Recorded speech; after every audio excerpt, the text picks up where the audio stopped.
Thank you for joining Wars of the Roses. As we continue with Part 27, the Beati Paoli, Book 7 Judiciary from Secret Societies of All Ages, Volume 1 by Charles William Heckethorn. 2. The Beati Paoli, 214, Character of the Society.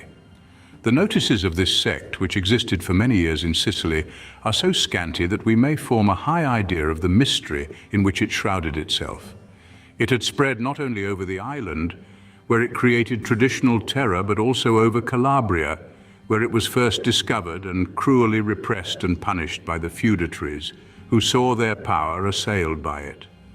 A popular institution, in opposition to the daily arrogance of baronial or kingly power, it knew not how to restrain itself within the prescribed limits and made itself guilty of reprehensible acts, so that it was spoken of in various ways by its contemporaries. 215. Tendencies and tenets. We've already seen that it had connections with the Holy Vame, and its statutes were somewhat similar to this tribunal, but it is to be observed that it proceeded from that spiritual movement which produced the reaction of the Albigenses, the propaganda of the Franciscans, and the reformatory asceticism of the many heretics who roamed through Italy and the rest of Europe, preaching opposition to Rome and organizing a crusade against the fatuous and corrupt clerocracy. Among these heretics, we must remember the abbot Joachimo, whose prophecies and strange sayings reappear in the Evangelium Aeternum of John of Parma, a book which was one of the textbooks of the Sicilian judges. The Evangelium Aeternum, a tissue of Kabbalistic and Gnostic eccentricities, was by the Beati Paoli preferred to the Old and New Testaments. They renounced belief in dualism and made God the creator of evil and death. Of evil because he placed the mystical apple in the mystical garden. Of death because he ordained the deluge and destroyed Sodom and Gomorrah. 216, Account of a Sicilian Writer.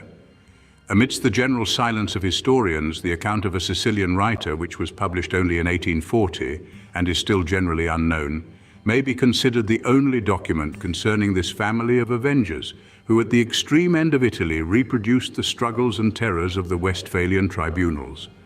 This writer says, "In the year 1185, at the nuptials of the Princess Constance, daughter of the first King Roger of Sicily, with Henry, afterwards Henry VI, Emperor of Germany, there was discovered the existence of a new and impious sect who called themselves the Avengers, and in their nocturnal assemblies declared every crime lawful committed on pretense of promoting the public good. Of this we find an account in an ancient writer who does not enter into further details. The king ordered strict inquiry to be made, and their chief, Arinulfo di Pontecorvo, having been arrested, he was sentenced to be hanged with some of his most guilty accomplices. The less guilty were branded with a red-hot iron. The belief exists among the vulgar that this secret society of avengers still exists in Sicily and elsewhere, and is known by the name of the Beati Paoli. Some worthless persons even go so far as to commend the impious institution. Its members abounded especially at Palermo, and Joseph Amatore, who was hanged on December 17, 1704, was one of them. Girolamo Amirata, comptroller of accounts, also belonged to this society and suffered death on the 27th of April, 1725. Most came to a bad end, if not by the hands of justice, by the daggers of their associates. The famous Vetturino, Vito Vituzzo of Palermo, was the last of the wretches forming the society of the Beati Paoli. He escaped the gallows because he turned in time from his evil courses, and thenceforward he passed all day in St. Matthew's Church, whence he came to be known by the surname of the Church Mouse. The preceptors and masters of these vile men were heretics and apostates from the minor brethren of St. Francis, who pretended that the power of the pontiff and the priesthood had been bestowed on them by an angelic revelation. The house where they held their meetings is still in existence in the street de Cancedi, and I paid it a visit. Through a gateway you pass into a courtyard, under which is the vault where the members met, and which receives its light through a grating in the stone pavement.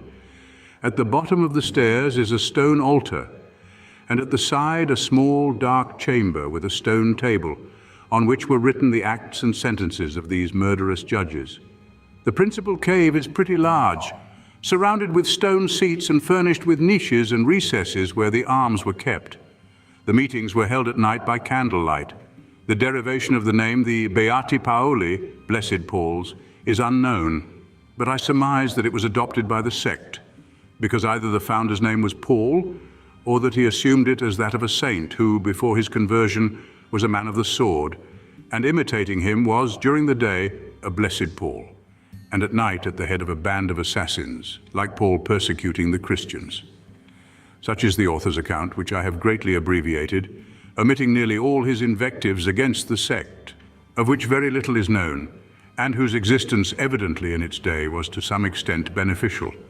For Sicilians, on suffering any injury or loss for which they cannot apply to justice, are often heard to exclaim, "Ah, if the Beati Paoli were still in being."